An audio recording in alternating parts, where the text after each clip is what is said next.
আমরা সবাই হাদি হব, যুগে যুগে লড়ে যাব। আমরা সবাই হাদি হব। আবু সাঈদ মুগ্ধ, শেষ হয়নি যুদ্ধ। সম্মানিত উপস্থিতি, আজকের এই আলোচনা সভা অনুষ্ঠানে এ পর্যায়ে প্রধান অতিথির বক্তব্য।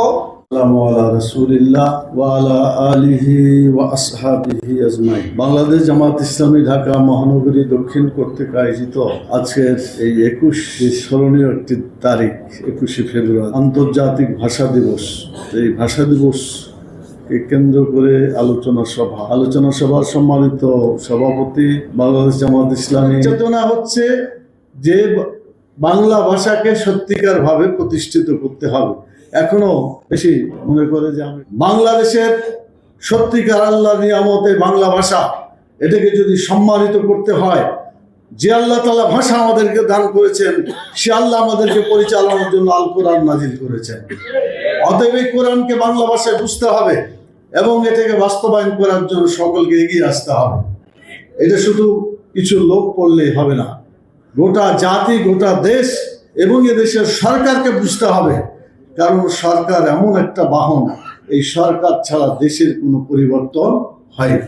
সেই জন্য সরকারকে সেরকমই হতে হবে যেরকমভাবে আল্লাহ তাআলা এই বাংলা ভাষাকে নিয়ামতের একটা বিষয় বানিয়ে আল্লাহ তাআলা পাঠিয়েছেন, একইভাবে আল কোরআনকে সারা দুনিয়ার মানুষের জন্য নিয়ামত করে পাঠিয়েছেন।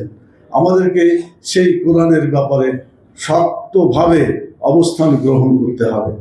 আমি ধন্যবাদ জানাই যারা এই নিজেদের মাতৃভাষায় কোরআনকে অনুবাদ করেছেন, তফসির লিখেছেন, অনেকেই লিখেছেন বাংলা ভাষায়।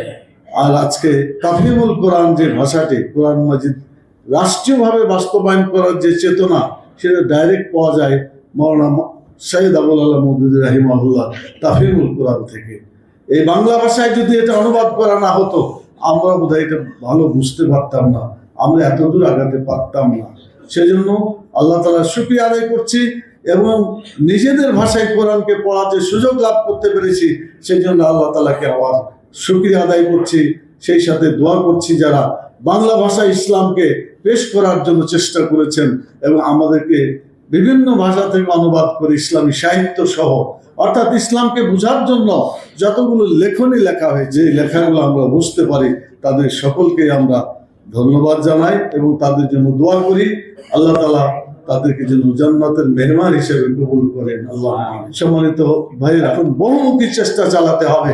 আমরা দল, মত, জাতি, ধর্ম, বর্ণ নির্বিশেষে বাংলাদেশের 18 কোটি মানুষকে ঐক্যবদ্ধ করে, মানুষের আইনের দিয়ে অতীতে কখনো কল্যাণ হয় নাই, এখনো কল্যাণ হচ্ছে না। আমাদের সামনে যে সিগন্যাল দেখা যাচ্ছে, তাতে কল্যাণের ধারণাটা খুব স্পষ্ট মনে হচ্ছে না।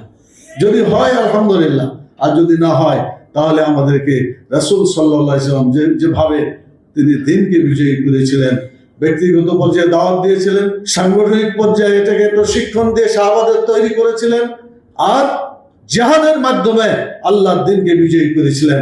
বাংলাদেশে ইসলাম কায়েম জিহাদের মাধ্যমেই হবে বলে আমার কাছে মনে হচ্ছে। সেজন্য আমাদেরকে তৈরি থাকতে হবে।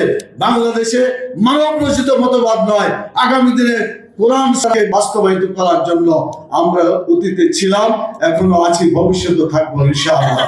আমি আশা করি আপনাদের মধ্যে সেই সাহসিকতা, সেই ঈমান, সেই ধৈর্য এবং সেই মানসিকতা অতীতের মতোই আছে এবং আগামীতে আরো মজবুত হবে ইনশাআল্লাহ, আবার মজবুত হবে।